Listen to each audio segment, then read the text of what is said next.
अगर आप अच्छा सोचोगे तो आपके साथ अच्छा ही होगा। अगर आप बुरा सोचोगे तो आपके साथ बुरा ही होगा। अपनी सोच को नकारात्मकता से सकारात्मक कैसे बनाएं और अपने मन को शांत कैसे करें, यही हम आज एक रोचक कहानी के माध्यम से जानेंगे। तो चलिए कहानी की शुरुआत करते हैं। कहा जाता है कि मन दुनिया की सबसे शक्तिशाली चीज है। अगर आप पूरे मन से किसी चीज को चाहें तो आप उसे जरूर हासिल कर लेंगे, ऐसा दुनिया के ज्यादातर महापुरुष कहते हैं। लेकिन अगर यह बात सच है तो जो हम अपने मन से चाहते हैं वह हमें हासिल क्यों नहीं होता? क्योंकि कोई भी व्यक्ति अपने लिए दुख तो नहीं चाहेगा, लेकिन फिर भी ज्यादातर लोग रहते तो दुखी ही हैं। भला दुनिया का ऐसा कौन सा व्यक्ति है जो अपने मन से यह चाहेगा कि मैं असफल रहूं, गरीब रहूं या फिर दुखी रहूं? सोचने की बात है तो फिर यहां दो बातें निकल कर आती हैं। पहली, या तो वह महापुरुष गलत हैं जिन्होंने यह बात कही कि सच्चे मन से चाही हुई चीज हासिल हो जाती है, या फिर हम गलत हैं। दोस्तों, आज जो कहानी मैं आपको सुनाने जा रहा हूं उससे आपको समझ आ जाएगा कि अपने मन से कोई भी काम कैसे करवाया जाता है, मन की शक्ति के द्वारा कोई भी चीज कैसे हासिल की जाती है और मन में किसी भी चीज के सही बीज कैसे बोए जाते हैं। और इसके साथ ही आप ये भी जानेंगे कि आकर्षण का नियम यानी लॉ ऑफ अट्रैक्शन कैसे काम करता है। एक बार की बात है, एक आदमी के जीवन में सिर्फ दुखी दुख थे। वह जो काम करता, हर काम में उसे असफलता ही हाथ लगती। घर में रहता तो घर में हर समय झंझट और क्लेश मचा रहता। वह किसी से मदद मांगता तो कोई भी उसकी मदद करने को तैयार नहीं होता। बस चारों तरफ से हताशा और निराशा ही उसके हाथ लग रही थी। उसे ऐसा लग रहा था जैसे चारों तरफ से दुखों का पहाड़ उस पर ही टूट पड़ा है। उसे समझ नहीं आ रहा था कि मैं इन दुखों से पार कैसे पाऊं। वह दिन रात बस यही सोचता रहता कि मैं अपने इन दुखों से छुटकारा कैसे पा सकता हूं। इसी कारण से वह रात में ठीक से सो भी नहीं पाता था। उसकी आंखों के नीचे बड़े बड़े काली घेरे बन गए थे और बाल झड़ने लगे थे। हर समय चिंता करने की वजह से उसका स्वभाव काफी चिड़चिड़ा और शरीर बहुत कमजोर हो गया था। कभी कभी तो उसके मन में आत्महत्या करने के विचार भी आते थे, लेकिन अपने परिवार के बारे में सोचकर वह यह कदम नहीं उठा पाता था। अपनी परेशानियों से वह इतना परेशान हो चुका था कि उसने एक दिन यह निर्णय किया कि वह अपने इन सभी दुखों से छुटकारा पाकर ही रहेगा। चाहे इसके लिए उसे कुछ भी करना पड़े, कितनी ही मेहनत करनी पड़े, वह करेगा, लेकिन अपने दुखों से छुटकारा पाकर ही रहेगा। इसी विचार के साथ एक दिन उसने अपने एक मित्र से पूछा कि मैं अपने जीवन को खुशहाल कैसे बनाऊं। उसके मित्र ने सुझाव दिया कि तुम किसी बाबा के पास जाओ। बाबाओं के पास ऐसा मंत्र होता है जिससे सारे दुख खत्म हो जाते हैं और जीवन खुशियों से भर जाता है, धन संपदा भी हासिल हो जाती है। बस तुम किसी ऐसे बाबा को ढूंढ लो और तुम्हारा काम हो जाएगा। उस आदमी के मन में यह बात अंदर तक बैठ गई कि अब कोई बाबा ही मेरी समस्याओं का समाधान कर सकता है। इसीलिए अब से उसे जिस भी बाबा के बारे में पता चलता वह उसके पास पहुंचता और अपनी सारी समस्या बताकर उसका समाधान पूछता और कहता, बाबा मैं कुछ भी करने को तैयार हूं, आप जो कहेंगे मैं सब करूंगा, बस आप मुझे मेरे दुखों से छुटकारा दिलवा दें। बाबा उसे कुछ उपाय बताते और कहते, इस उपाय को करने के बाद तुम्हारे घर में सुख शांति बनी रहेगी, लेकिन याद रहे इस उपाय को पूरे नियम के साथ करना। इन उपायों के बदले बाबा उस आदमी से अच्छी खासी दान दक्षिणा ले लेते। वह आदमी पूरी नियम विधि के साथ उन उपायों को करता, लेकिन बहुत से उपाय करने के बाद भी उसके जीवन में कोई बदलाव नहीं आ रहा था। इसके विपरीत बहुत से बाबाओं को दान दक्षिणा देते देते उसका धन भी खत्म होने लगा था, जिससे उसकी मुसीबतें और भी बढ़ने लगी थीं। उसने सोचा, इन बाबाओं के पास जाने से तो मेरी मुसीबतें और बढ़ने लगी हैं, तो क्या करूं? इन बाबाओं के पास जाऊं या इनके पास जाना ही बंद कर दूं? फिर एक दिन उसे एक आदमी ने सलाह दी कि तुम अपने घर में किसी अच्छे पंडित को बुलवाकर हवन करवाओ, पूरे विधि विधान से मंत्रोच्चारण करवाओ। इससे घर में जो भी नकारात्मक ऊर्जा होगी वह भाग जाएगी और घर में सुख शांति आएगी। उस आदमी के दिमाग में यह बात अच्छे से बैठ गई और उसने एक पंडित को अपने घर बुलवाकर हवन करवा लिया।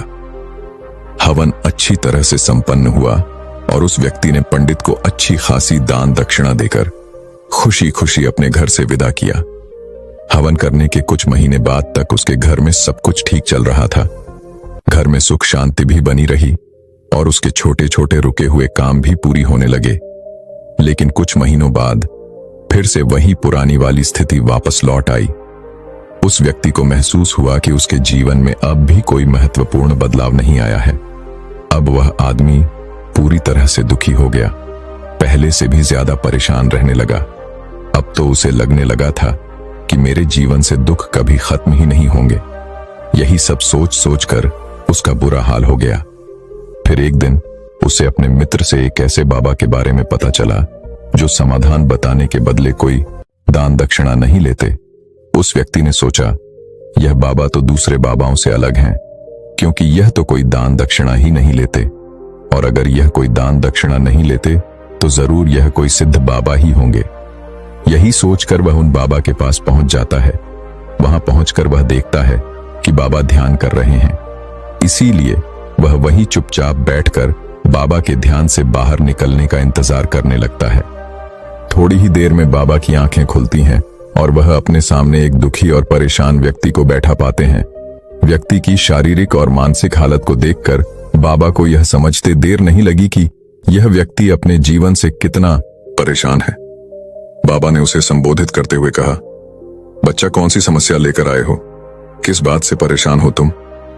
उस व्यक्ति ने कहा, बाबा, मैं अपने जीवन के दुखों से बहुत ज्यादा परेशान हूं। मैंने अपने दुखों को कम करने का बहुत प्रयास किया। हर वो काम किया जो किसी बाबा ने मुझसे करने को कहा, हर वो तरकीब अपनाई जो किसी व्यक्ति ने मुझसे कही, लेकिन मेरे जीवन के दुखों में कोई कमी नहीं आई। इसके विपरीत मेरे दुखों में और बढ़ोतरी हो गई। बाबा, मुझे समझ नहीं आ रहा कि मैं क्या करूं। कभी कभी तो लगता है कि आत्महत्या कर लूं, लेकिन अपने परिवार के बारे में सोचकर यह कदम नहीं उठा पाता।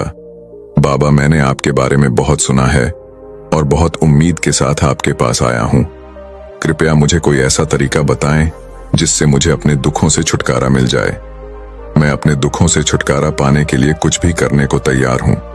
आप मुझे कोई भी रास्ता बताएं, चाहे वह रास्ता कितना भी कठिन क्यों ना हो, मैं उसे पार करके रहूंगा। बाबा ने महसूस किया कि यह आदमी तो सच में बहुत परेशान है। बाबा ने उसकी बात सुनकर कहा कि बच्चा, दुखों को दूर करने के लिए मंत्र ऐसे ही नहीं मिल जाते, उन्हें पाने के लिए कुछ करना पड़ता है। क्या तुम कुछ कर सकते हो? बाबा के मुंह से ऐसी बात सुनकर पहले तो उस व्यक्ति को लगा कि यह बाबा भी अब मुझसे दान दक्षिणा ही मांगेंगे, लेकिन उसके पास और कोई रास्ता नहीं था। इसीलिए उसने कहा, बाबा, आपको जितनी भी दान दक्षिणा चाहिए मैं देने के लिए तैयार हूं, लेकिन आपका मंत्र सच्चा होना चाहिए, सफल होना चाहिए और मुझे उसका फल भी मिलना चाहिए। उसके बाद आप जितनी भी दान दक्षिणा मांगेंगे मैं सब दे दूंगा। बाबा ने मुस्कुराते हुए कहा, दान दक्षिणा तो बहुत छोटी सी चीज है, मैं तुमसे इतनी छोटी चीज नहीं मांगूंगा। इस पर वह आदमी थोड़ा सोच विचार करके बोला, बाबा, अंगारों पर भी चलने को तैयार हूं, बस आप मुझे आज्ञा दीजिए बाबा। फिर मुस्कुराइए और बोले, अंगारों पर चले जैसे छोटे और तुच्छ काम भी मैं तुमसे नहीं करवाने वाला। मैं जो तुमसे करवाने वाला हूं वह एक बहुत कठिन मंत्र है। क्या तुम उसे पूरा कर पाओगे? उस आदमी ने कहा, बाबा, आप मुझे बताइए तो सही कि करना क्या है, मैं कुछ भी करने को तैयार हूं। तब बाबा ने कहा, जब तुम यहां से अपने घर वापस जाओ तो रास्ते भर अपने मन में यह दोहराते हुए जाना कि मैं सुखी हूं, मैं सुखी हूं, मैं सुखी हूं। बार बार अपने मन में इसी मंत्र को दोहराना। लेकिन याद रहे, यह मंत्र जुबान में नहीं आना चाहिए, सिर्फ मन में ही इसे दोहराना है। ये सुबह व्यक्ति बोला, बाबा, बस इतनी सी बात, यह काम तो मैं चुटकी बजाते कर लूंगा, लेकिन इन शब्दों को दोहराने से होगा क्या? बाबा ने कहा, बस तुम इस मंत्र को पूरा करो। वैसे भी तुमने कई बाबाओं के मंत्र किए हैं, तो इस मंत्र को भी करके देख लो। उस आदमी ने सोचा, बाबा कोई दान दक्षिणा तो ले नहीं रहे, और वैसे भी यह कितना आसान सा मंत्र है, मैं इसे पूरा कर ही लूंगा, तो फिर एक बार करके देखने में क्या हर्ज है। उसने कहा, ठीक है बाबा, मैं इस मंत्र को जरूर पूरा करूंगा। यह कहकर वह वहां से चलने लगा। लेकिन जैसे ही वह चला, पीछे से बाबा की आवाज आई कि बच्चा, एक बात याद रखना, जब तुम यह मंत्र अपने मन में दोहराव तो तुम्हारे मन में बंदर का विचार नहीं आना चाहिए, बंदर का ख्याल भी नहीं आना चाहिए, तभी यह मंत्र सिद्ध होगा। वह आदमी बोला, मुझे तो आज तक बंदर का विचार नहीं आया।